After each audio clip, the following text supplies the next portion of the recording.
Everyone, welcome back to our channel মাম্পিওবি lifestyle. কেমন আছো সবাই? আশা করছি সবাই অনেক ভালো আছো, আর আমরাও কিন্তু বেশ ভালো আছি। তো দেখো, আজকে সকাল থেকে ভিডিওটা শুরু করে দিয়েছি, আর সকালবেলা আমি এখন বেডটা কিন্তু ক্লিন করে নিচ্ছি।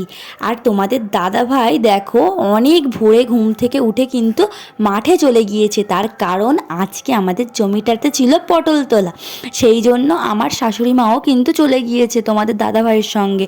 তো আজকে অনেক দিন বাদে এই সপ্তাহটা ধরে, আগের সপ্তাহ, আজকে তো বৃহস্পতিবার, তো যে ভিডিওটা শ্যুট করছে আজকে বৃহস্পতিবার, তো এই ভিডিওটা কিন্তু আমি কালকে আপলোড করব শুক্রবারে। তো যাই হোক, এই সপ্তাহ একটু বেশিই বৃষ্টি হচ্ছে, সেই জন্য অনেক ঠান্ডাও পড়েছে আমাদের এই দিকে, আমরা যেখানে বসবাস করি। আর এমনিতেও আমার ঠান্ডা পড়তে না পড়তেই না আমার অনেক ঠান্ডা লেগে যায়। আর একটা কথা তো তোমাদের সঙ্গে শেয়ার করাই হয়নি, এমনিতেও না গত 2 দিন আগে একটা কথা, জমিতে ফুল বোনা হয়েছে, তো সেইখানে তোমাদের দাদা ভাই এবং আমার শাশুড়ি মা এবং আমি কিন্তু গিয়েছিলাম।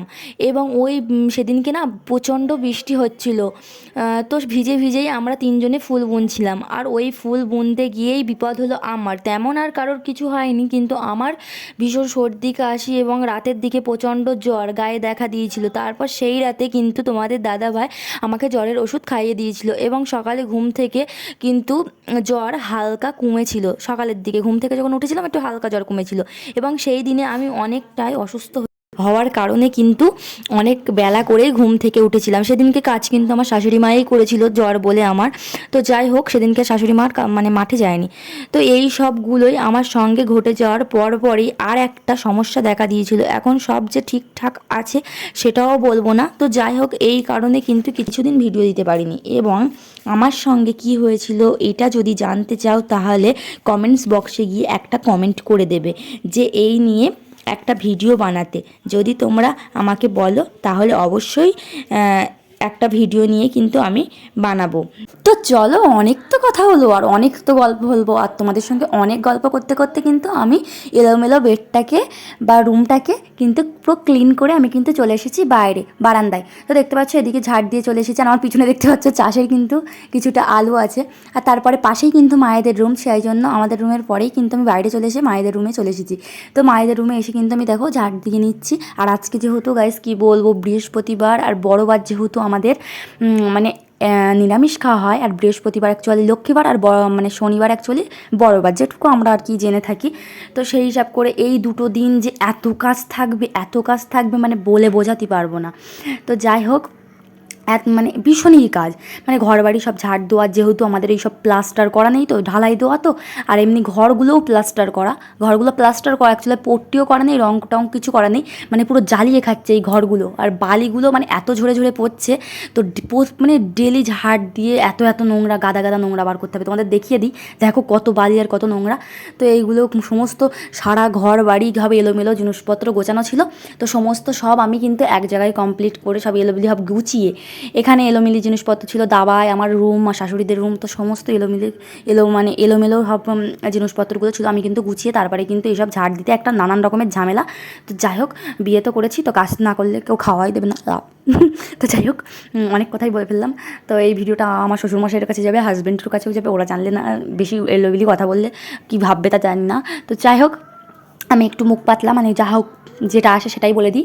তো চলো, তো দেখতে পাচ্ছ তোমাদের সঙ্গে কথা বলতে বলতে কিন্তু আমি বাইরের দিকেও চলে এসেছি। আমার সমস্ত ঝাড় কমপ্লিট করে আমি কিন্তু নোংরাগুলো ফেলে দিয়ে, আর যেহেতু বৃহস্পতিবার, আমি কিন্তু অল্প, যে আগের একটা ব্লকে দেখতে পেয়েছি সামনেটুকু মুছেছিলাম, আর এই আজকে দেখতে পাচ্ছি বৃহস্পতিবার, সেই জন্য জিনিসপত্র এলোমেলো সব রয়েছে, সমস্ত নাড়াতে হচ্ছে, আবার মুছতে হচ্ছে, নাড়াতে হচ্ছে, আবার ঝাড় দিতে হচ্ছে, এই সব করতে হচ্ছে। তো চলো, আমি কিন্তু ঝাড়টার দিয়ে আমি কিন্তু সমস্ত, এটা কিন্তু কি বড় বারান্দা আমার শ্বশুর করেছে, ঘর করেছে, একটু ভেবেচিন্তে করা দরকার, যে বৌমার কষ্ট হবে, তাহলে একটু ছোটো করে বারান্দা করি, তো না, করলো না। তো যাই হোক, তো একটু কি বড় বারান্দা করে রেখেছে, সিঁড়ি টিড়ি সব মুছতে হবে, বারান্দা মুছতে হবে। তো এইদিকে এই সাইডের সমস্ত ডাইনিং রুম টুম সমস্ত মুছতে হবে। তো এদিকে তারপর চলে এই যে সবাই আমাকে কমেন্ট করে বলেছো এটা কেন পাতা থাকে, তো যেহেতু ওখানে খাওয়া দাওয়া হয়, তো সেই জন্য। তারপরে কিন্তু 1 বালতি করে জল নেওয়া হয়, আর অল্প করে, আমি কিন্তু অনেকটা করে জল নিয়ে দেখতে পাচ্ছ, নিয়ে কিন্তু আমি ওই 1 বালতির বেশি মুছি না, যেহেতু আমাদের বাড়ি প্লাস্টার করা, বললাম তো, প্লাস্টার করা, রং টং কিচ্ছু করা নেই, পুট্টি করা নেই, কিচ্ছু করা নেই, পাথর টাথর কিচ্ছু বসানো নেই, শুধু বালি পড়বে। তো বালি পড়ার পরেই কিন্তু আমার বেশি করে কিন্তু আমি জল নিয়ে নিয়ে বারবার কিন্তু মুছি, মানে এক এক জায়গায় মুছবো, এক এক বালতি করে জল মুছি আর ফেলে দিই।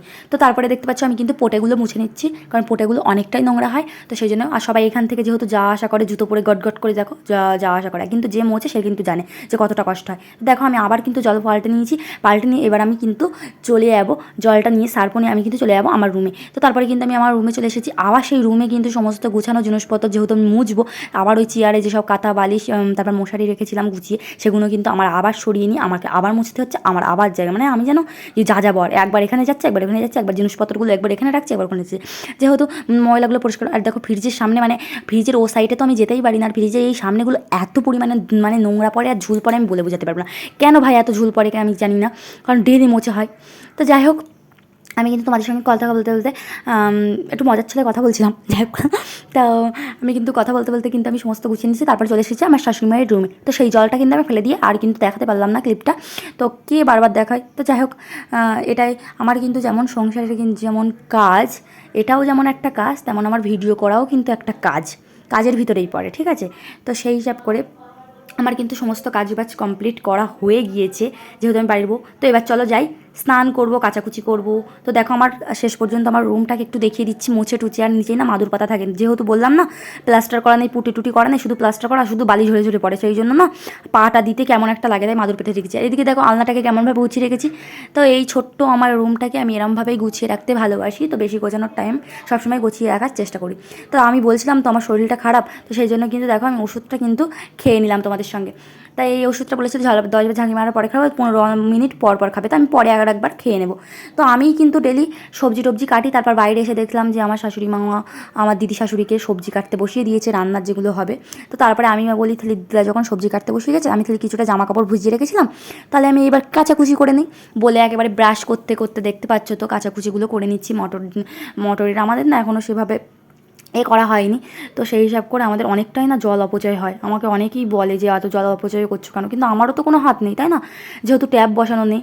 তারপরে কিন্তু শাশুড়ি এসে একটু ডিস্টার্ব করে দিল, তারপরে কিন্তু আমি দেখতেই পাচ্ছ এখানে আমি কাচাকুচিগুলো করে নিচ্ছি, যেহেতু হাজব্যান্ড মানে বললাম না একদিন, মানে আজকে যদি 12:30টায় ডিউটি ধরে, কালকে কিন্তু বাড়ি আসে 1:30টায়। তো আমার হাজব্যান্ড একদিন থাকে একদিন থাকে না, তো জামা কাপড় ডেলি যেদিন যেদিন আসে যেদিন যায়, মানে আজকে যদি জামাটা পরে ডিউটি থেকে বাড়ি আসে, আজকের এই জামাটা কিন্তু আমি কেচে দিই, তারপরের দিন কিন্তু আবার যাই এই জামাটা কাচাকুচি পরে আবার পরের দিন আরেকটা নোংরা পরে আমি কেচে দিই। তো দেখো ওর জামা কাপড়গুলো কিন্তু আমি কেচে দিয়েছি। তারপরে মাকে বললাম যে আজকে বৃহস্পতিবার, আমি কিন্তু গায়ে জল দিয়ে নিয়েছি, তুমি এক কাজ করো ঠাকুর ঘরে যাও, ঠাকুর ঘরের বাটা গ্লাসগুলো কিন্তু নামিয়ে এনে দাও, আমি মেজে নিচ্ছি। তো এখানে সেই জন্যই আমি নিচু হয়ে বেশি কিছু করছি না, আমার শাশুড়ি মাও আমার সঙ্গে সঙ্গে রয়েছে। তো একটু চানও করে নিল, আমি বললাম তুমি শাড়িটা পরে এসো, আর আমাকে কিন্তু আমি বাটা গ্লাসগুলো মেজে নিচ্ছি। তাই গায়ে জল দিয়ে কিন্তু স্নান করে চলে এসেছি ডাইরেক্ট জামা কাপড়গুলো কেচে মেলতে। তো দেখো আমি কিন্তু মায়ের নাইটি আমার নাইটি সমস্ত কাচাকুচি করেছে, আমার হাজব্যান্ডের কিছু জামা কাপড় আমার কাচাকুচি 365 দিনেই থাকে। ওই আগে তোমাদের দাদাভাই একটু অন্য কাজ করতো, তো কেমিক্যালের কাজ অত কাচাকুচি থাকতো না, বাট এখন এই কাজটাই পাম্পে ঢুকে অনেকটাই আমার কাজ বেড়ে গেছে, মানে 365 দিন কাচাকুচি। আর যেহেতু শ্বশুরও হচ্ছে পাম্পে কাজ যায়, তো ওরও কাচাকুচি আমার কাচাকুচি। তো চলো আমার কাচাকুচি হয়ে গেছে, এবার কামড়ি ক্লিপগুলো লাগিয়ে নিয়েছি। আর এদিকে মা চাচ্ছিলো বলে একটু ধুনো দেবো, বৌমা দুটো দাও পাখা টিন দাও, তাই একটু গেছিলাম। তো দেখো আমার কমপ্লিট হয়ে গিয়েছে, আর একটু পাশাশগুলো একটু ঘুরিয়ে একটু পোজ দিচ্ছিলাম। তো চলো এবার নিচেই যাওয়া যাক। তো নিচে এসে দেখলাম এখানে কাঁঠাল দানা, তারপরে কি শাক আলু এসব কেটে রেখেছে, আর পটল ভাজা। চলো তারপর আমার হাজব্যান্ডের কাছে একটু ভালোবাসা খেতে চলে এসেছি। তো চলো অ্যাকচুয়ালি ভালোবাসা না, তো ও তো ক্যামেরায় আসতে এত লজ্জা পায়। তো যাই হোক সিঁদুরটা পরে নিয়েছি, এবার একটু দেখো সিঁদুরটা পরে কেমন বউ বউ লাগছে। তো তারপরে চলে এসেছি একটু জল আর বিস্কুট নিয়ে, আমি কিন্তু খেয়ে নিচ্ছি, আর কতটা জল পড়ে গিয়েছে। তো যাই হোক এবার রান্নার গোছানো যাবো। আর মা কিন্তু রান্না বসিয়ে দিয়েছিল, মাও করছিল আমিও করছিলাম, দুজন মিলেই রান্না বান্না করা হয়। তো যাই হোক তারপরে কিন্তু আমি তোমার দাদাভাই কাজে যাবে বলে আমি কিন্তু রান্না, আমি বললাম না এরপরে কিন্তু আর কোনো কাজ নেই, তারপর দুটো বাসন পড়েছে সেগুলো মাজলে হয়ে যাবে। তো আমি কিন্তু ভাতটা বেড়ে দিয়েছি, এবার ও খাবে, দুজনা খেয়ে নেবো। মাকে বললাম খাবে, মা বললে না বাবা আসলে খাবো, নাহলে বাবা আবার বলবে যে আমার সঙ্গে কেউ খায় না। তো সেই জন্য কিন্তু আমি দেখতে পাচ্ছ সমস্ত সব নিচেই গুছিয়ে দিচ্ছি। আর এটা যেহেতু রাস্তা তাই লোকজন যায়। তো যাই হোক আজকে করা হয়েছিল ডাল, পটল ভাজা আর একটা চচ্চড়ি, সবিন দিয়ে, তারপর নোটে শাক দিয়ে তারপরে কাঁঠাল দানা টানা এটা ওটা দিয়ে একটা চচ্চড়ি 12 রকম দিয়ে। তো যেহেতু নিরামিষ, চলো তোমার দাদাভাই এসে গেছে, তো অনেক না হাসাহাসি করছিলো, বলছিল আমাকে যেন একদম না দেখা যায়। তো চলো খাওয়ার সময় কিন্তু আমরা এরকম হাসাখুশি করি, যেহেতু ও আজকে চলে যাবে আর অনেকটাই কষ্ট হচ্ছিলো, কালকে আবার আসবে। তো যাই হোক, একদিন না থাকা বেলা অনেক ব্যাপার। তো এইসব ভালোবাসা দিয়ে খুনসুটি এরকম করতে করতেই কিন্তু আমাদের খাওয়াটা হয়ে গেছে, আজকে লাঞ্চটা করে নিলাম। তো এখন বাজে 11টা, ও ডিউটিতে যাবে। তো চলো, ও এখন খাওয়া হয়ে গেছে। লাঞ্চ খাওয়ার ভিডিওটা দেখাতে পারলাম না, তার কারণ হচ্ছে ফোনটা স্ট্যান্ডে বসানো ছিল, ফোনটাতে একদমই চার্জ ছিল না, 1% চার্জ ছিল। তো এদিকে দেখো তোমাদের দাদাভাই বাইক নিয়ে বার হয়ে গিয়েছে ডিউটি যাবে বলে। তো পরকে টাটা করে দিয়ে চলে এসেছি, একেবারে বিকালে কোনো কাজ নেই বলে সন্ধ্যাবেলা চলে এসেছি। তো এখন চচ্চড়িও অল্প আছে আর এদিকে কিন্তু দুপুরের ডালটাও অল্প আছে। তো ওই জন্য মাথায় আইডিয়া আসলো মাঠের কিছু পটল ভাজা যাক। আজকের ভিডিওটা এই পর্যন্ত, যদি ভালো লেগে থাকে লাইক কমেন্ট শেয়ার করে দিও। টাটা, সবাই সুস্থ থেকো।